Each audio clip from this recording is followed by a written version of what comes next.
भगवतभाव सेतू पारायण आणि आज अजून श्रावण सोमवार पण महादेवाचं भजन करू आणि चौथ्या प्रकरणाला सुरुवात करूया।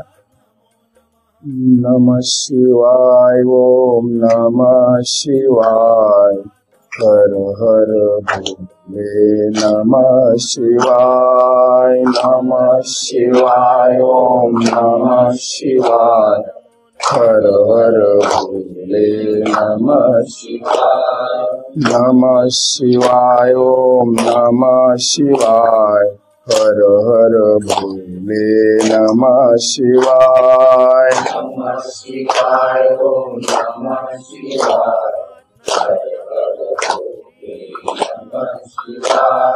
नमः शिवाय ओम नमः शिवाय हर हर भोले नमः शिवाय ओम नमः शिवाय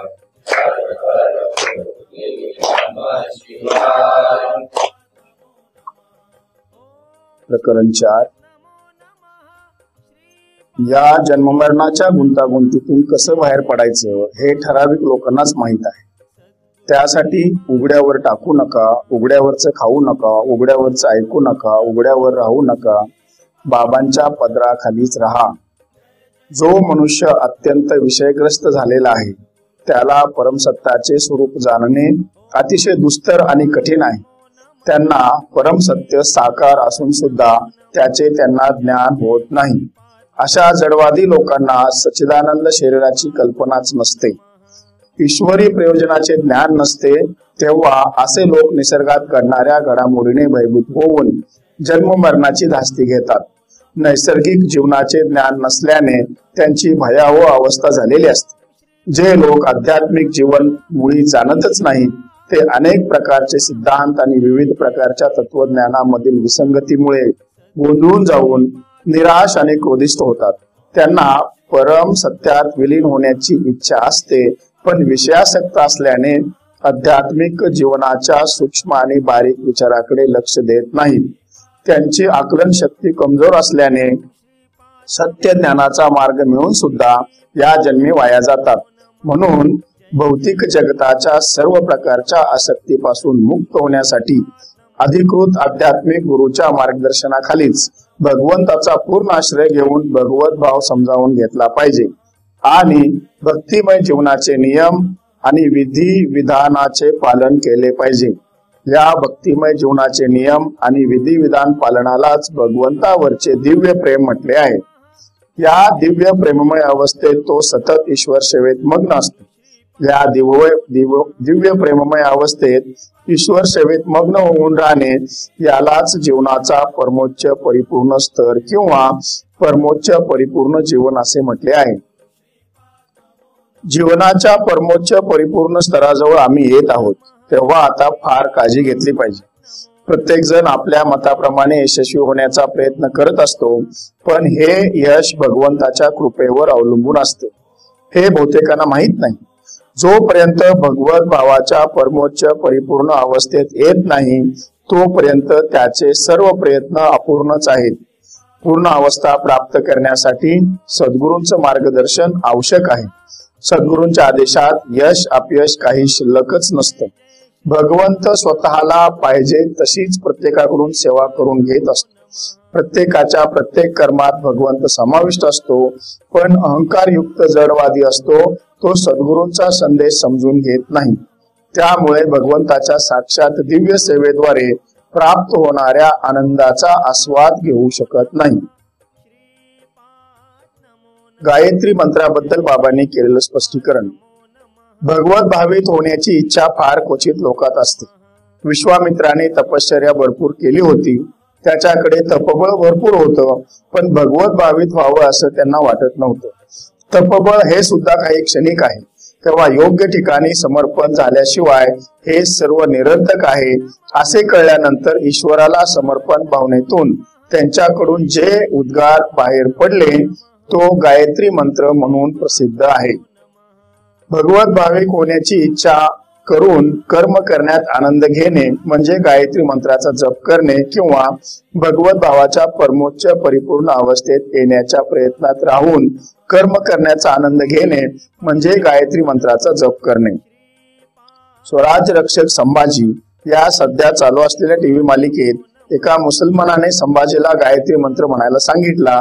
तेव्हा संभाजी महाराज 5 ते 6 जणांचे नाव घेऊन म्हणतात, यापैकी कोणाचा गायत्री मंत्र म्हणू? तेव्हा तो मुसलमान चकित झाला. अर्थात कारण अर्थाविना विश्वामित्राचा एकच गायत्री मंत्र माहित होता. आज आपल्या हिंदू धर्मात किती मुसलमान सापडतील? यावर मोठे भाऊ आपल्या संदेशात म्हणतात, वरील संदेशामुळे बरीच उकल झाली. तपाचे बळ एवढं की प्रतिसृष्टी निर्माण करण्याचेही सामर्थ्य विश्वामित्र ऋषीकडे होते.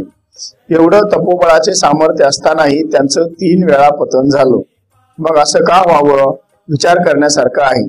बारीक विचार केला तर माझ्याकडे काहीतरी कमी आहे आणि नेमकं काय कमी आहे त्याचं रहस्य विश्वामित्रांनी जेव्हा जाणले तेव्हा त्यांना समजलं की नुसतं सामर्थ्य असूनही काही कामाचं नाही. योग्य ठिकाणी सर्वस्वी समर्पणाशिवाय सामर्थ्य किंवा तपोबळ असलं तरी पतनापासून वाचण्याची गॅरंटी नाही. हे रहस्य जाणून त्यांचं अंतःकरण द्रवलं व त्यांच्या तोंडून सर्वस्वी समर्पण होण्यासाठी जे शब्द बाहेर पडले ते म्हणजेच गायत्री मंत्र. यात ते सर्व कार्येषु सर्वदा अशा सद्गुरु विश्वात्मके देवेंना आपल्या सर्व सामर्थ्यानिशी अनन्य शरणागत होऊन समर्पित झाले आहेत. म्हणजे इथे योग्य ठिकाणी समर्पण किती महत्वाचे आहे आणि बाबा आमच्यात हेच वळणी पडण्यासाठी प्रयत्न करत आहेत. विश्वामित्रा एवढं तप नसलं तरी कर्ण, भीष्म, गुरुद्रोण हे सर्व सामर्थ्यवान असूनही त्यांचं पतन झालं. पांडव सर्व सामर्थ्यवान होते आणि समर्पितही होते म्हणून पतनाचा प्रश्न निर्माण झाला नाही. समर्पण म्हणजे त्याच्या प्रयोजनात किंवा प्रयोजनाप्रमाणे राहणं.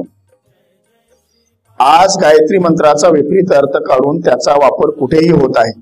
मंत्र पुटपुटण्याला, शब्दाला प्राधान्य देऊन बरीच मंडळी आपलं कठपुतळीचं म्हणजे बोलणं, सांगणं, संपत्ती, सत्ता व गर्दी यालाच सामर्थ्य समजून भ्रमात राहून आहेत. त्यांना समर्पण स्वप्नातही माहीत नसावं, मग आचरणात आणणे तर दूरच. भगवत भाव आणि भगवत भाव सेतू वाचला, समजून घेतला तर समर्पणाची भावना निर्माण होते. मग त्यावर विचार होऊन कुठे आणि कसं समर्पित व्हावे याचा शोध चालू होतो.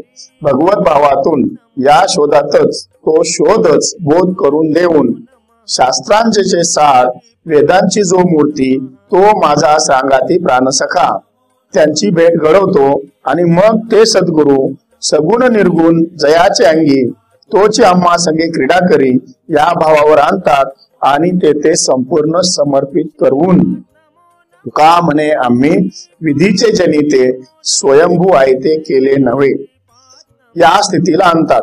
मग हा अहंकार वाटेल, पण तो वेष्टी अहंकार नसतो तर ब्रह्म अहंकार म्हणजे शून्य अहंकार असतो. बाबांचा संदेश.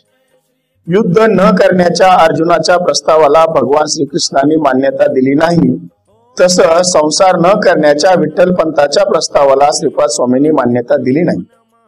कर्म न करण्याच्या सूर्याच्या प्रस्तावाला भगवंतांनी मान्यता न देता त्याला सद्गुरु बोध करून त्यांनी आपल्या शिष्याला कर्मच करायला लावलं.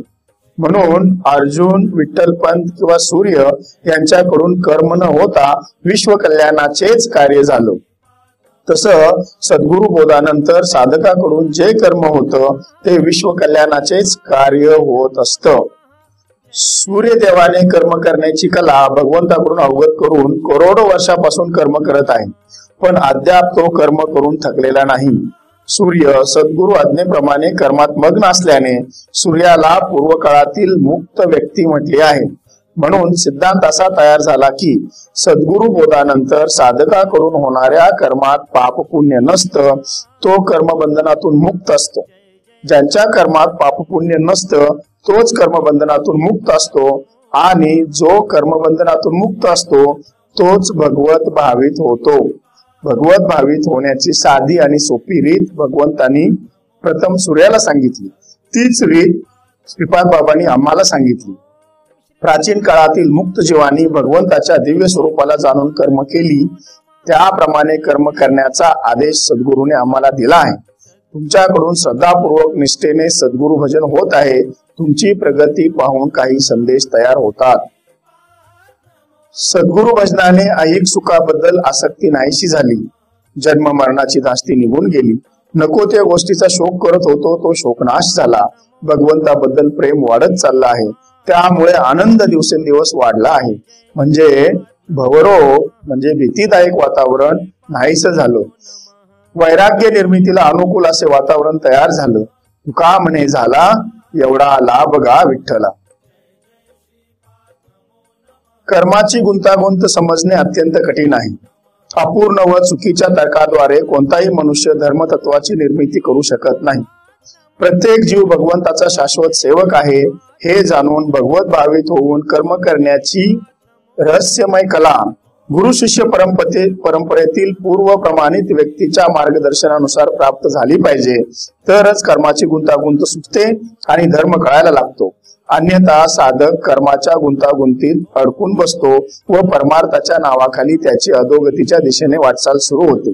सध्या अर्ध्या अळकुंडाने पिवळा झालो असे समजून स्वतःच्या बुद्धीने तर्क करून लोकांना परमार्थ सांगत आहेत. याबद्दल संतांना खेद वाटतो. कारण स्वतःच्या तर्काद्वारे धर्म अथवा साक्षात्कार म्हणजे काय हे जाणणे शक्य नाही. आपण सद्गुरूंचा भगवंताचा नित्य दास आहोत. या स्वरूप स्थितीच्या पूर्ण ज्ञानाद्वारे आपले कर्मफळ जळून भस्मसात होते. ज्याने अशा पूर्ण ज्ञानाची प्राप्ती केली आहे तोच पंडित होय. भगवंताच्या या सेवारूपी ज्ञानाच्या विकासाची तुलना अग्नी बरोबर करण्यात आली आहे. असा ज्ञानाग्नी एकदा प्रज्वलित झाला की सर्व कर्मफळे भस्मसात होतात. अशा कर्मात पापपुण्य शून्य होऊन साधक भगवत भावित होतो. निष्ठावंत साधकात असा ज्ञानाग्नी प्रज्वलित करून सद्गुरू आपल्या साधकावर निरंतर कृपा करत असतात. आपल्या सद्गुरूंनी कितीतरी अवघड असणारा विषय किती सोपा करून सांगितला आहे. शब्दार्थाने घेतलं तर हे अनुभवाला येणं शक्यच नाही. गर्भितार्थ समजून घेतला तर काहीच अवघड नाही. संत महात्मे साध्या सोप्या पद्धतीने सांगून साधकावर कृपा करत असतात आणि हीच खरी संत कृपा, हेच खरं गुह्य आहे.